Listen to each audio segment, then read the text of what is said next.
पुनरपि जननं पुनरपि मरणं पुनरपि जननी जठरे शयनम् इह संसारे बहु दुस्तारे कृपया पाहि पाहि मुरारे भज गोविन्दं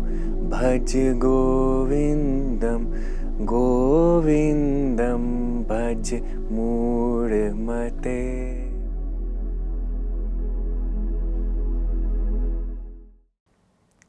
आदि शंकराचार्य द्वारा रचित भज गोविंदम, जिसके 8वें श्लोक में वो कहते हैं कि हम बार बार जन्म लेते हैं, बार बार मरते हैं, बार बार एक गर्भ को चुनते हैं अपने लिए, और इस संसार से निकलना कहीं ना कहीं हमारे लिए मुश्किल है। तो हे करुणा के सागर, मेरी रक्षा कीजिए, मुझे इससे पार लगाइए। करुणा का सागर अर्थात वो निर्गुण स्वरूप चेतना, शुद्ध चेतना, जिससे हम सब बने हैं, जो हम सब के अंदर कहीं ना कहीं विराजमान है। पुनर्जन्म, इस शब्द के बारे में हमने बहुत बार सुना है, पर इसके साथ कहीं ना कहीं कुछ प्रश्न भी जुड़े हैं कि क्यों हम बार बार जन्म लेते हैं, क्या करने आते हैं हम धरती पर, क्यों कभी हम स्त्री बनकर पैदा होते हैं, कभी पुरुष बनकर पैदा होते हैं, कभी राजा बनते हैं, कभी भिखारी बनते हैं, क्यों? अगर हम अपना जन्म अपनी स्वेच्छा से चुनते हैं तो क्यों फिर हम अपने लिए एक पीड़ा से भरा हुआ जीवन चुनते हैं? क्यों चुनते हैं कि मैं एक भिखारी बनकर पैदा होऊंगा? क्यों नहीं हमेशा एक राजा के रूप में पैदा होते?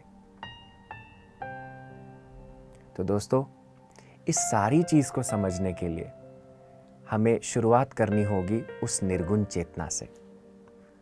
निर्गुण चेतना अर्थात जिसका कोई भी गुण नहीं है, जो हर गुण से पार है, पर हर गुण उससे ही बना है। तो इस निर्गुण चेतना से बना सगुण, जिसके अंदर कुछ गुण है, जिसमें कोई आकार है। तो इस निर्गुण चेतना ने अपने आप को सगुण चेतना में डाला, और सगुण चेतना के कुछ न कुछ साम्राज्य हैं जो उस चेतना को अपने भीतर रखे हुए हैं। वो साम्राज्य जिसे हम 4 भागों में बांट सकते हैं। तो वो परम शक्ति, जिसे हम डिवाइन इंटेलिजेंस भी कहते हैं, वो सबसे पहले आती है खनिज पदार्थों में। खनिज पदार्थ अर्थात यानी कि मिट्टी, कंकर, पत्थर, पर्वत, जिसके अंदर चेतना कम होती है पर कहीं ना कहीं होती है। अब फिर आत्मा चेतना जब इन चीज़ों से सीखती जाती है तो फिर वो वनस्पति साम्राज्य में आती है, जहाँ आप पेड़, पौधे, फूल, फल, कंदमूल, ये सब रूप लेते हैं हम। और इन सब रूपों से होते हुए, अनुभव करते हुए हम धीरे धीरे जानवर साम्राज्य में पहुंचते हैं, जहाँ हम अलग अलग रूप लेते हैं। कभी घोड़ा, चीता, कोई पक्षी, कोई समुद्र में रहने वाला कोई जीव जंतु। इस प्रकार से हम उन सब अनुभवों को लेते हुए अंत में हम पहुंचते हैं मनुष्य साम्राज्य में। तो ये जो पहले 3 साम्राज्य हैं, कहीं ना कहीं इनके अंदर अहम का भाव इतना नहीं होता जितना मनुष्य साम्राज्य में होता है, क्योंकि मनुष्य अपने आप को बहुत बुद्धिमान समझता है। हम में जितना ये भाव रहेगा कि मैं बुद्धिमान हूँ, मैं बहुत बुद्धिमान हूँ, उतना ही अहम का भाव ज़्यादा होता है। जो पहले साम्राज्य हैं, मुख्यतः हमारा खनिज साम्राज्य और वनस्पति साम्राज्य, इनके अंदर अहम का भाव इतना नहीं होता। तो ये पूरी तरह से नेचर के साथ वननेस फील करते हैं, उस परम शक्ति के साथ वननेस फील करते हैं। और फिर जब हमारा जो जानवर साम्राज्य है, उसके अंदर कहीं ना कहीं अपने अंदर अहम का भाव विकसित होने लगता है। और जब विकसित होने लगता है तो क्या है, उनका जो व्यक्त करने का भाव है वो भी दूसरे जो स्पीशीज़ हैं, जो जीव जंतु हैं उस साम्राज्य में रहने वाले, उनसे कहीं ना कहीं भिन्न होने लगता है। पर इन सब से जो आगे है वो है मनुष्य साम्राज्य। अब दोस्तों, इस मनुष्य साम्राज्य में भी 7 प्रकार के स्तर होते हैं। जैसे कह लीजिए कि चेतना या आत्मा जब मनुष्य साम्राज्य में आती है तो इन 7 स्तरों से होकर अपने आप को जानती है। तो सबसे पहला स्तर जिसे हम कहते हैं नवजात आत्मा का स्तर। इस प्रकार की आत्माओं को हम नवजात आत्मा क्यों कहते हैं? क्योंकि इनका जो अनुभव है बाकी स्तर पर रहने वाली आत्माओं से कहीं ना कहीं कम है। इन्होंने अभी पहले पड़ाव पर पांव रखा है इस मनुष्य योनि में, तो इनकी कुछ विशेषताएं होती हैं। क्या विशेषताएं होती हैं इनकी? कि इनका जो सारा ध्यान होता है अपने मूलाधार चक्र पर होता है। मूलाधार यानी कि अपने आप को सुरक्षित करने का आधार बनाना, केवल अपने खाने की व्यवस्था करना, अपने सोने की व्यवस्था करना, अपने आप को सुरक्षित रखने की व्यवस्था करना। तो ये किसी से भी छीनकर चीज़ें खा सकते हैं, किसी को भी लूट सकते हैं, किसी के भी घर चोरी कर सकते हैं। ऐसा क्यों करते हैं? क्योंकि जब ये जानवर साम्राज्य से मनुष्य साम्राज्य में आते हैं तो तब भी जानवर साम्राज्य में जिस प्रकार से ये अपना आचरण रखते हैं उस आचरण को कहीं ना कहीं अपने साथ लेकर आते हैं। आप जानते हैं कि छीनकर कौन खाता है? जानवर खाते हैं। किसी के खाने में भी अपना खाना समझकर खाते हैं। कौन? जानवर। तो इस प्रकार का उनका जो आचरण होता है कहीं ना कहीं इस नवजात आत्माओं के साथ रहता है। अब जब इन जन्मों को लेते हुए इसमें हम कई जन्म व्यतीत कर देते हैं, जब इससे ऊपर उठने लगते हैं तो हम फिर एक नवजात आत्मा से शिशु आत्मा बन जाते हैं, जिसके अंदर हम अपने अनुभवों से कुछ सीखकर एक अगले दूसरे पड़ाव पर चले गए हैं। तो शिशु आत्माओं की क्या विशेषताएं होती हैं? ये अपने स्वाधिष्ठान चक्र में कहीं ना कहीं विकसित होना चाहते हैं। स्वाधिष्ठान चक्र यानी कि प्रजनन पर ध्यान देना चाहते हैं। इनके अंदर बहुत सारी इच्छाएं हैं, बहुत सारे इमोशंस हैं, तो उन पर ये अपना ध्यान केंद्रित रखते हैं। ये दूसरों को फॉलो करना चाहते हैं, इनको स्ट्रक्चर्स में रहना पसंद होता है। तो जैसे हम कहें कि भेड़ चाल में जब हम लग जाते हैं तो मुख्यतः हम अपने स्वाधिष्ठान चक्र पर कहीं ना कहीं हैं। अपनी सोच नहीं रखना, केवल दूसरे की सोच के साथ प्रभावित होकर चलते रहना और सोचना कि हमारा माई बाप कोई है, हमें कुछ कोई ध्यान रखेगा, तो उस प्रकार के भाव से चलते रहना, तो हम स्वाधिष्ठान चक्र में रहते हैं। अब जब इस प्रकार से अनुभव लेते हुए हम और आगे बढ़ते हैं तो हम फिर युवात्मा बन जाते हैं। युवात्मा क्या करती है? युवात्मा अब अपने पावर क्षेत्र में होती है, जिसे हम कहते हैं मणिपुर चक्र। ये अपने आप को सृष्टि में इस प्रकार से दिखाना चाहते हैं कि मैं कौन हूँ, मैं हूँ, मैं भी कुछ हूँ। तो इस प्रकार के भाव के साथ ये बने रहते हैं। तो अपने जीवन में कॉन्फिडेंस को ग्रो करना चाहते हैं और पावर का जो अपनी शक्ति है उसका कहीं ना कहीं ये बाहर दिखावा करते हैं, दिखाना चाहते हैं लोगों को। तो इनको होता है कि बाकी सब लोग इनके दिशा निर्देश अनुसार चलें, इनकी बात माने, इनकी वाहवाही कहें। तो इससे क्या है, इनको अपने अंदर कॉन्फिडेंस की फीलिंग आती है। तो इस प्रकार से युवात्मा के भी अनुभव लेते हुए हम परिपक्व आत्मा बनते हैं, जो हमारा चौथा क्षेत्र होता है। अब परिपक्व आत्माएं क्या होती हैं? ये अपने अनाहत चक्र में कहीं ना कहीं विकसित होना चाहती हैं। तो इनके जो चैलेंजेस होंगे, जो जीवन में संघर्ष होंगे, वो ज़्यादातर रिश्तों में होंगे। और जब सब चीज़ों से ऊपर उठने लगते हैं तो इनको अपने रिश्तों को मधुर करने का जो एक इच्छा होती है वो इनके साथ जुड़ी होती है। तो युवात्मा स्तर के अनुभव लेने के बाद हम चौथे स्तर में पहुंचते हैं, जिसको हम कहते हैं परिपक्व आत्मा। अब यहाँ पर आत्मा मैच्योर हो चुकी है, 3 पड़ाव पार करके बहुत सारे अनुभव ले चुकी है, अपने फियर्स से ऊपर उठने लगी है। तो ये कहाँ स्थापित होते हैं? ये स्थापित होते हैं अपने अनाहत चक्र में। और इनके जीवन में जो संघर्ष भी आते हैं वो इनके रिश्तों से आते हैं, क्योंकि अब गाड़ी हो गई, पैसा हो गया, बंगला हो गया, थोड़ी सुरक्षा हो गई, अब रिश्तों में जो संघर्ष इनके आना शुरू होता है, इनकी सीख वहाँ से शुरू होती है। तो किसी ने अगर कुछ कह दिया, अपने दिल में लगा लेना, किसी से कुछ आपका कहा सुनी हो गया तो उसके साथ बात नहीं करना।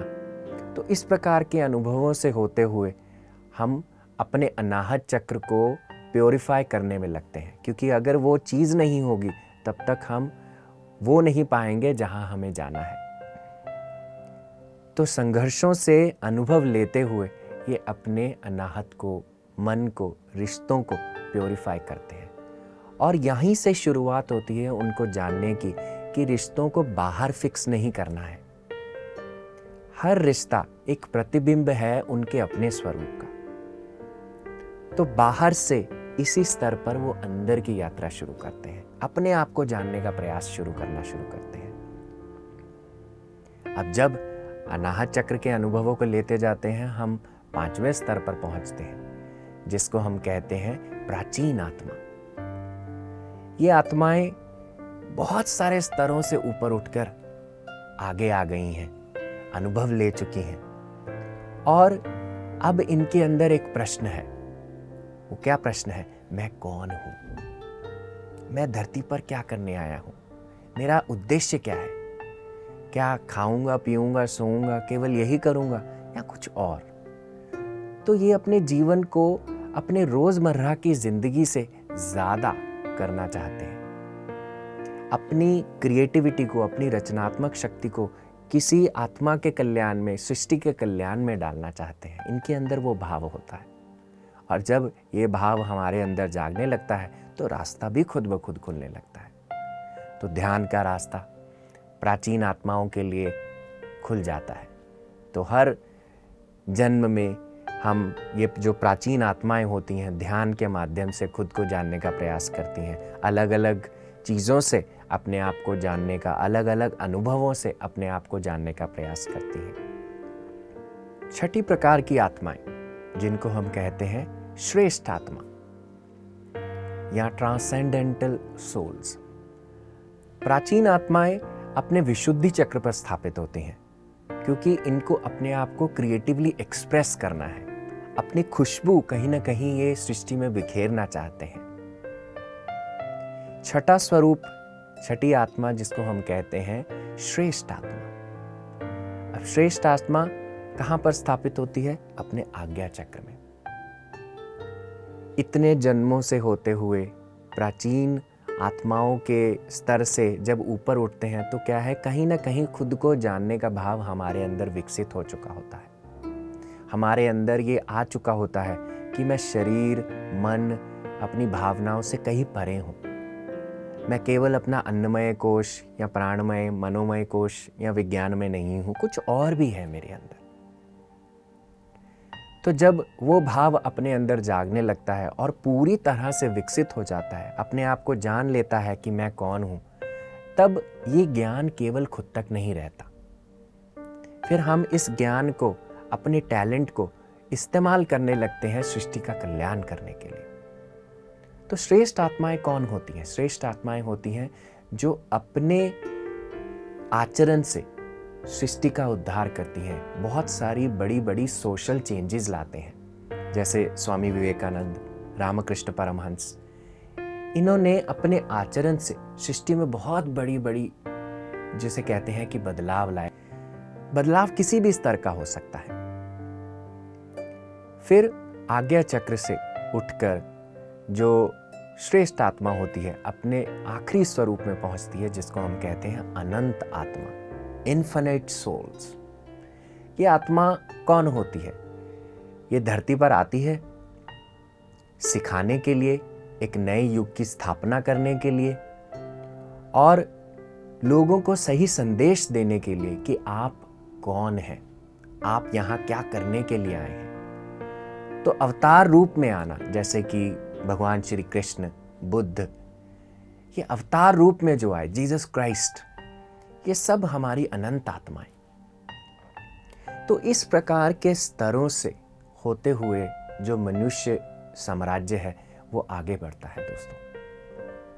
इन स्तरों से हम क्यों आगे बढ़ते हैं? क्योंकि आत्मा का स्वरूप इस पर नहीं जुड़ा होता कि मैं जो जीवन लूं वो सुरक्षित हो, वो अच्छा हो।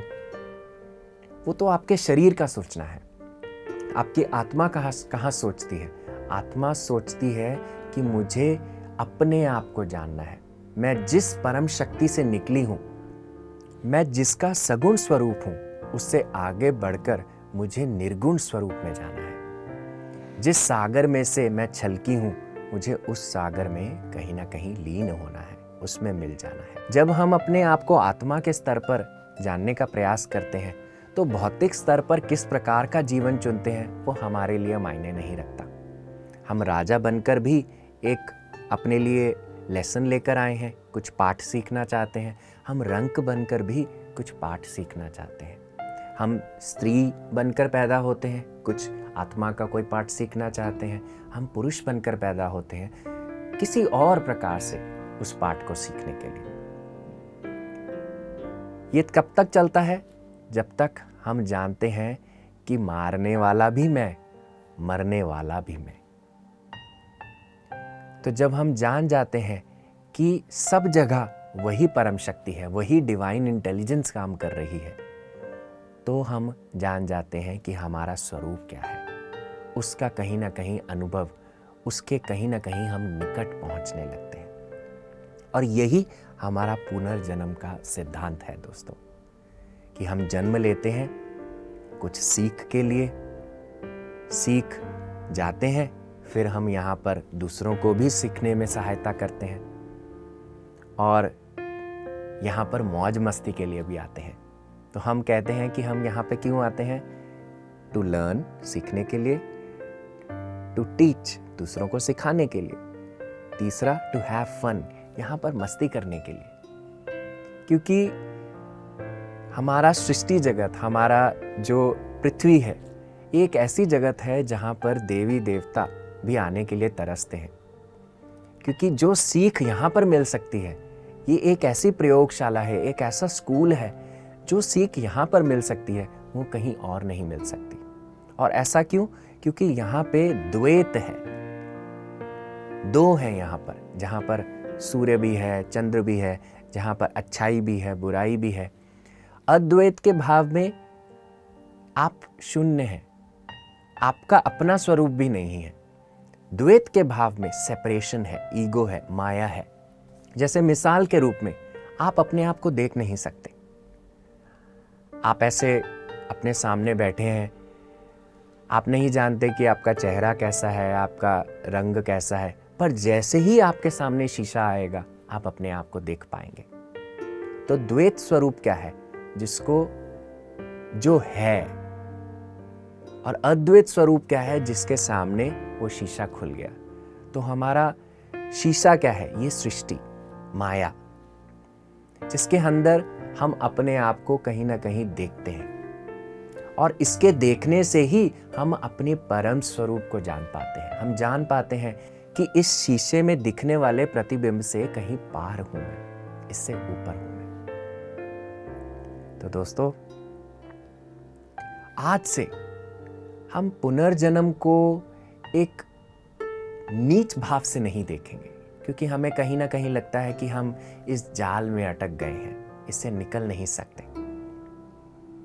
निकल वो नहीं सकता जो सचेत नहीं रहता, जिसको लगता है कि मेरे जीवन का रिमोट मेरे हाथ में नहीं है। पर जो सचेत है, जो अपने अंदर के डिवाइन इंटेलिजेंस से, उस दिव्य बुद्धिमत्ता से जुड़ा हुआ है, जो जानता है कि इस शरीर के होते हुए भी मैं ये शरीर से पार हूं, तो जब हम इस चीज के साथ जुड़ जाते हैं और इस जीवन में रहते हुए भी हम इस जीवन से कहीं ना कहीं अपने आप को प्रभावित नहीं होने देते, तो हम पुनर्जन्म के जाल से निकलने लगते हैं और मुक्ति की तरफ जाने लगते हैं। मुक्ति केवल जन्म मरण से निकलने का भाव नहीं है। मुक्ति अर्थात किसी के साथ चिपक जाने के भाव से मुक्ति, उससे आगे बढ़कर अपने आप को देखना।